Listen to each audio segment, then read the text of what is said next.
Hello friends, good morning.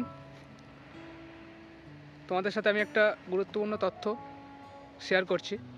ইন্টারভিউর অভিজ্ঞতা, অর্থাৎ যেহেতু 18 তারিখ থেকে কলকাতা পুলিশের কনস্টেবল পদের জন্য ইন্টারভিউ শুরু হচ্ছে, তো তার কিছু অভিজ্ঞতা আমি তোমাদের সাথে শেয়ার করি, তাহলে তোমাদের কিছু সুবিধা হবে, সহজ হবে। যেহেতু ইন্টারভিউ নামটাই একটা অনেকের কাছে ভয়ের ব্যাপার, তো সেই হিসেবে সেই ভয়টা যাতে দূর হয়ে যায় এবং কিছুটা কাজে লাগে, তার জন্য আমি তোমাদের সাথে কিছু তথ্য শেয়ার করছি যে ইন্টারভিউর দিন কীভাবে থাকবে, কীভাবে কি প্রিপারেশন নেবে। তো সেগুলো আমি তোমাদেরকে বলছি, তোমরা একটু মন দিয়ে শুনবে।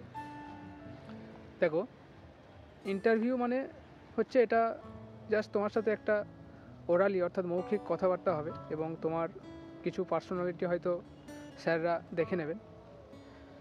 যেহেতু কনস্টেবলের ইন্টারভিউ, তো সেই হিসেবে কোনো চাপ নেই, খুব সহজভাবেই হবে, কোনো ভয়ের কিছু নেই। তো যেটা প্রথম কথা হচ্ছে, দেখো, তুমি তোমার নিজের সম্পর্কে একটু ভালো করে জেনে যাবে। 1 নম্বর, তোমার নাম, সেই নামের অর্থ কী, যদি থাকে কোনো অর্থ সেগুলো জেনে যাবে। আর তোমার নাম যদি কোনো বিখ্যাত ব্যক্তির নামের হয়, তাহলে সেই ব্যক্তি সম্পর্কে জেনে যাবে। এটা হলো 1 নম্বর।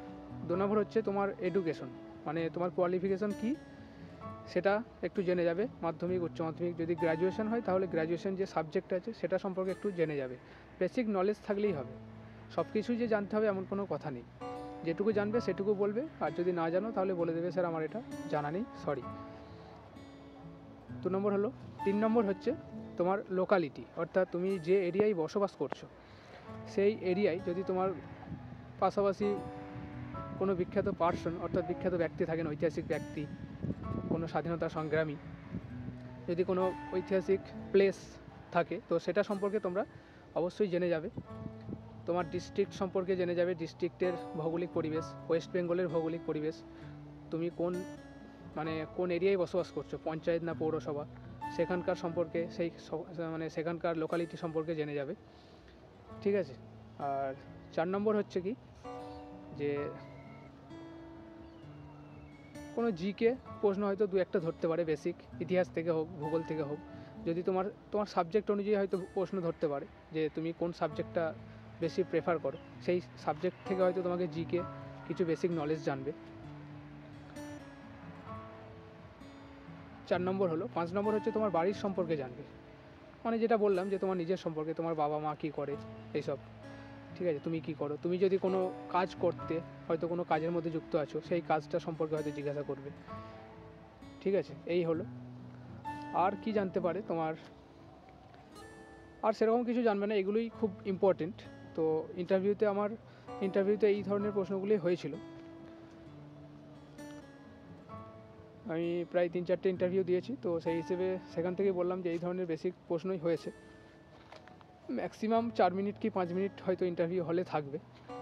আর সবথেকে ইম্পর্টেন্ট হচ্ছে গেস্টার পশ্চার, তোমার যেন গেস্টার পশ্চার যেন ভালো হয়।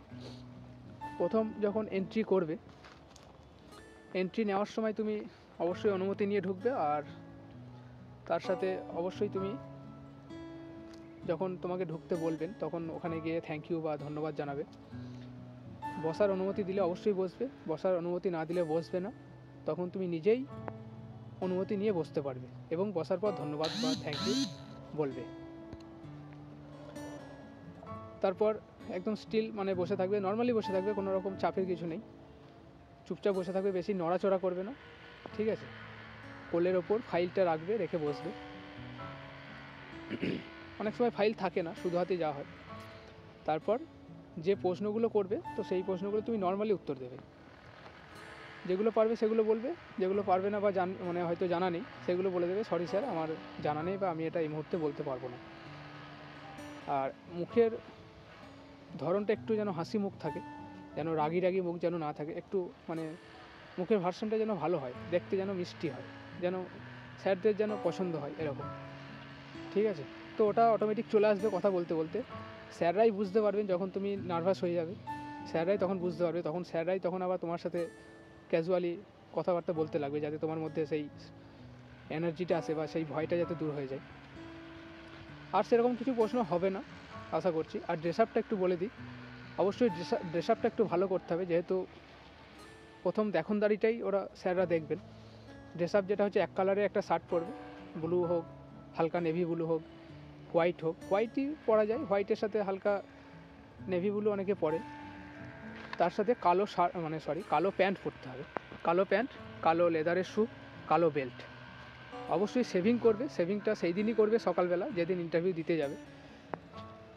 চুলটুলগুলো একটু ছোটো করে কেটে যাবে যেন ভদ্র ভদ্র লাগে। আর কি বলবো, আর সেরকম কিছু নেই, খুব নর্মালি, কোনো চাপ নেই। এই ছিল ইন্টারভিউ অভিজ্ঞতা যেটা আমার মধ্যে হয়েছে, তো সেটা আমি তোমাদের সাথে শেয়ার করে দিলাম। তো অবশ্যই তোমরা এটা দেখে নিও আর শেয়ার করে দিও, ভালো লাগলে অবশ্যই একটা সাবস্ক্রাইব করবে আর কমেন্ট করে দেবে। ঠিক আছে, থ্যাংক ইউ বন্ধুরা, অল দ্য বেস্ট, ভালো করে ইন্টারভিউ দাও, খুব তাড়াতাড়ি তোমরা আসতে চলেছো, 1 মাসের মধ্যে জয়েনিং হয়ে যাবে আশা করছি, যদি কোনো রকম কোনো সমস্যা না হয়। তো ঠিক আছে, টাটা।